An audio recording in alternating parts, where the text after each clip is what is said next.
বিসমিল্লাহির রহমানির রহিম। Engineering admission question solving ক্লাসে সকলকে স্বাগত। প্রিয় শিক্ষার্থীবৃন্দ, আজকে আমরা বুয়েট অ্যাডমিশন টেস্ট 2017-18 এ পদার্থবিজ্ঞানের কম্পটন ক্রিয়া টপিকসের উপরে যে প্রশ্নটি এসেছিল সেটি সলভ করব। শুরুতেই আমরা প্রশ্নটি দেখে নিই। আমাদের সামনে যে প্রশ্নটি এসছে সেটি হলো 40 ন্যানোমিটার তরঙ্গ দৈর্ঘ্যের 40 ন্যানোমিটার তরঙ্গ দৈর্ঘ্যের একটি ফোটন স্থির অবস্থা থাকা একটি ইলেকট্রনের সাথে সংঘর্ষে লিপ্ত হলো এবং সংঘর্ষের পর তার মানে একটা ফোটন যার তরঙ্গ দৈর্ঘ্য হচ্ছে 40 ন্যানোমিটার এবং একটি ইলেকট্রন স্থির হয়েছিল সে অবস্থায় ইলেকট্রনের সাথে সংঘর্ষে লিপ্ত হয় এবং সংঘর্ষের পর ফোটনটি পূর্বের গতিপথের সাপেক্ষে 150 ডিগ্রি কোণে বিক্ষিপ্ত হয়।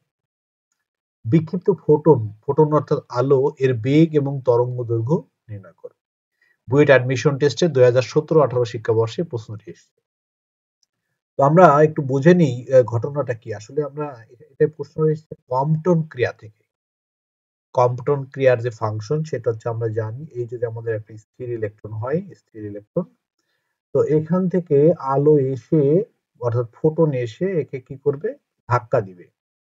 তো এর একটা তরঙ্গ দৈর্ঘ্য থাকবে, স্বাভাবিকভাবে একটা তরঙ্গ দৈর্ঘ্য থাকবে। ধাক্কা দেওয়ার ফলে এই যে ইলেকট্রনের উপরে ফোটনটা এসে ধাক্কা দিল, ফোটন মানে আলো এসে ধাক্কা দিল, এই ধাক্কার ফলে যেটা হবে সেটা হচ্ছে এই ফোটনের গতিপথের পরিবর্তন হবে, অর্থাৎ ফোটন এই বরাবর বিক্ষিপ্ত হয়ে যাবে, ছড়িয়ে যাবে, আর এই বরাবর আবার ইলেকট্রন ছড়িয়ে যাবে, এই বরাবর ইলেকট্রন চলে যাবে। আর এই বরাবর হচ্ছে ইলেকট্রন যাচ্ছে, এই বরাবর ইলেকট্রন যাচ্ছে, এই বরাবর যাচ্ছে হচ্ছে আমাদের ফোটন। তাহলে এই যে বিক্ষিপ্ত ফোটন যেটা, দেখো এর যে তরঙ্গ দৈর্ঘ্য এবং এর যে তরঙ্গ দৈর্ঘ্য ভিন্ন, তাহলে এখানে কিন্তু আমরা একটা তরঙ্গ দৈর্ঘ্য পাবো, ভিন্ন আরেকটি তরঙ্গ দৈর্ঘ্য পাবো। তো সেই তরঙ্গ দৈর্ঘ্যই বলা হচ্ছে যে বিক্ষিপ্ত ফোটনের তরঙ্গ দৈর্ঘ্য কত, এখানে যে অবস্থায় ছিল সেই তরঙ্গ দৈর্ঘ্য কত, এই হচ্ছে আমাদের উদ্দেশ্য। এবং আরেকটা ব্যাপার যে আমাদের এই যে গতিপথের সাপেক্ষে যে কোণ বিক্ষিপ্ত হয়েছে সেটা হচ্ছে 150 ডিগ্রি। এই হচ্ছে আমাদের কম্পটন ক্রিয়া। এখান থেকে মূলত আমরা এটা আমাদের যদি থিটা হয়, এটাকে যদি আমরা ফাই চিন্তা করি, তাহলে এই ফাই এর ভ্যালু কিন্তু 150 ডিগ্রি আমাদের চিন্তা করতে হবে।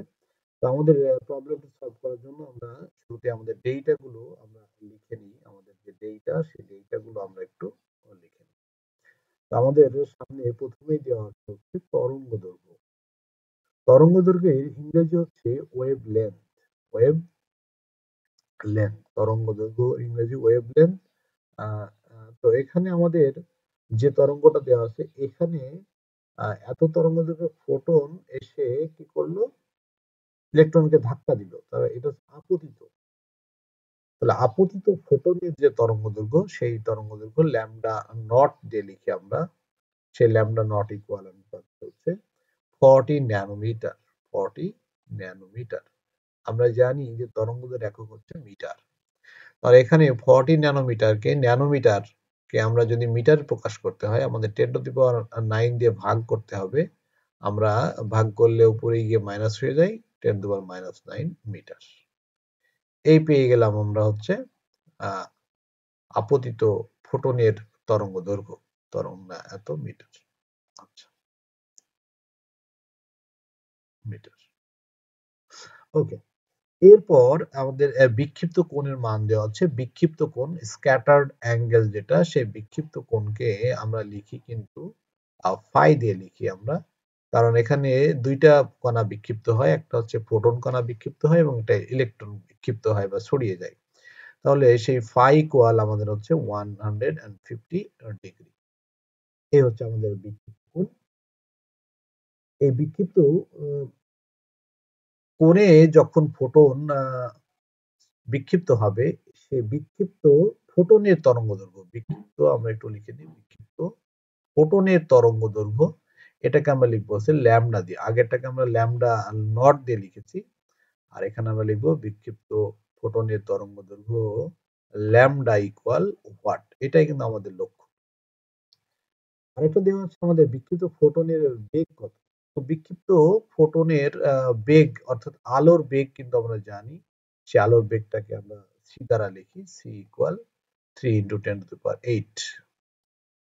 যেহেতু আমরা আলোর বেগ জানি, এই জন্য এটা আমাদের বের করার প্রয়োজন নেই, আমরা ল্যামডার ভ্যালুটা বের করলে আমাদের হয়ে যাবে। এরপর আমাদের স্থির ইলেকট্রন আছে, তাহলে সেই স্থির ইলেকট্রনের ভরটা আমরা নিয়ে নিই। স্থির ইলেকট্রনের ভর, ইলেকট্রন যখন স্থির থাকবে তখন সেই ভরকে আমরা এম দিয়ে না লিখে আমরা এম নট দিয়ে লিখব। স্থির ইলেকট্রনের ভর এম নট সমান আমরা জানি যে 9.11 বা 9.18 লিখলাম আমরা, ইন্টু 10⁻⁻, আমরা কেজিতে নিয়ে নিই একবারে, 31 কেজি। এই হচ্ছে আমাদের স্থির ইলেকট্রনের ভর। আমরা এখানে মিটারটা একটু লিখে নিই, ওকে। এরপর আমাদের লক্ষ্য সেটা হয়ে গেছে। এই কম্পটন ক্রিয়া অনুসারে এখন যে কম্পটন ইফেক্ট, আমরা কিন্তু একটা সূত্র পেয়ে যাই। আমরা অন্য একটা ক্লাসে কম্পটন ক্রিয়ার বেসিক নিয়ে আলোচনা করব, তখন আমরা যেটা বলবো, আমরা সূত্র একটু লিখে নিই। সূত্রটা হচ্ছে এই যে বিক্ষিপ্ত ফোটনের তরঙ্গ দৈর্ঘ্য মাইনাস আপতিত ফোটনের তরঙ্গ দৈর্ঘ্য ইকুয়াল, আমাদের উপরে হচ্ছে এইচ আর নিচে হচ্ছে এম নট সি, সরি নিচে হচ্ছে এম নট সি, আর ব্র্যাকেটে আমাদের থাকবে 1 minus cos phi, 1 minus cos phi. এই হচ্ছে আমাদের ফর্মুলা। তো এখানে এই ফর্মুলাতে দেখতে পাচ্ছি আমরা ল্যামডা নট এর ভ্যালু দেওয়া আছে, ল্যামডার ভ্যালু আমরা বের করব।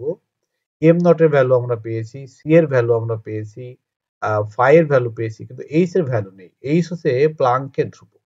আমরা একটু লিখে নিই, প্লাঙ্কস কনস্ট্যান্ট যেটা, সেই প্লাঙ্কের ধ্রুবককে এইচ দিয়ে লেখা হয়, এবং তার কিন্তু একটা ভ্যালু আমাদের জানা আছে।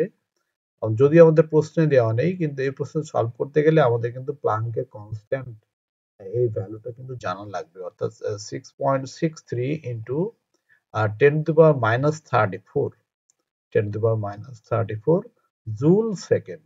এই হচ্ছে কিন্তু আমাদের এই প্লাঙ্কের ধ্রুবকের ভ্যালু। তো এখন যদি আমরা এখানে আমাদের এই ভ্যালুগুলো ইনপুট করি, তাহলে আমরা যেটা পেয়ে যাব, সেটা আমাদের লক্ষ্য হচ্ছে এ এর ল্যামডা বের করা। তো ল্যামডা ইকুয়াল আমরা পাশে পাবো হচ্ছে H divide by M naught C 1 minus cos phi, 1 minus cos phi. আর ল্যামডা নটটা যদি আমি উপাশে নিয়ে যাই, তাহলে হয়ে যায় আমার ল্যামডা নট প্লাস হয়ে যায়। এখন যদি আমরা ভ্যালুগুলো এখানে বসাই, এইচ এর ভ্যালু 6.63 10⁻⁻34 জুল সেকেন্ড, আমরা এককটা এখানে দিলাম না। আমরা এম নট এর ভ্যালু আমরা জানি 9.1 ইন্টু 10⁻⁻31, সি এর ভ্যালু আমরা জানি 3 ইন্টু 10⁻8। এরপর ব্র্যাকেটে আমরা যাই 1 মাইনাস কস 150 ডিগ্রি। এই হচ্ছে আমাদের টোটাল ভ্যালু আমরা ইনপুট করেছি। এখন যদি আমরা একটু ক্যালকুলেটরের সাহায্য নেই, তাহলে আমরা এখানে পেয়ে যাব ল্যামডা ইকুয়ালস, যদি সবগুলো ক্যালকুলেশন করি পাবো 4.02 ইন্টু 10⁻⁻10 মিটার। আমি ক্যালকুলেটরে এটা করে এখন আর টাইম নষ্ট করছি না, বা ভিডিওর লেন্থটা বাড়াচ্ছি না। আমাদের ল্যামডার ভ্যালু পেয়ে গেলাম 4.02 ইন্টু 10⁻10 মিটার। তো আমরা জানি 10⁻10 মিটার সমান আবার 1 অ্যাংস্ট্রম। তো সেই হিসেবে আমরা বলতে পারি 4.02 অ্যাংস্ট্রম হচ্ছে এই বিক্ষিপ্ত ফোটনের তরঙ্গ দৈর্ঘ্য। তাহলে এটা কিন্তু আমাদের আপতিত ফোটনের তরঙ্গ দৈর্ঘ্য ছিল এটা, আর এই ল্যামডা হচ্ছে বিক্ষিপ্ত ফোটনের তরঙ্গ দৈর্ঘ্য। এবং আমরা পেয়ে গেছি আমাদের কাঙ্ক্ষিত উত্তর। কাঙ্ক্ষিত উত্তরটা আমরা পেয়ে গেছি যে বিক্ষিপ্ত ফোটনের বেগ হচ্ছে আলোর বেগ, অর্থাৎ 3 ইন্টু 10⁸ ms ইনভার্স, এবং এর তরঙ্গ দৈর্ঘ্য ল্যামডার ভ্যালু পেয়ে গেছি 4.02 অ্যাংস্ট্রম, বা যদি আমরা মিটারে বলি 4.02 ইন্টু 10⁻10 মিটার। এই হচ্ছে আমাদের বিক্ষিপ্ত ফোটনের তরঙ্গ দৈর্ঘ্য। প্রিয় শিক্ষার্থীবৃন্দ, আশা করি তোমরা এই প্রশ্নের সহজ সমাধান পেয়ে গেছো। তারপরে যদি কারো বুঝতে সমস্যা হয় কমেন্ট বক্সে অবশ্যই জানাবে, এবং তোমরা কি ধরনের ভিডিও পেতে চাও সেটাও কমেন্ট বক্সে জানাবে। সে পর্যন্ত ভালো থেকো। ধন্যবাদ।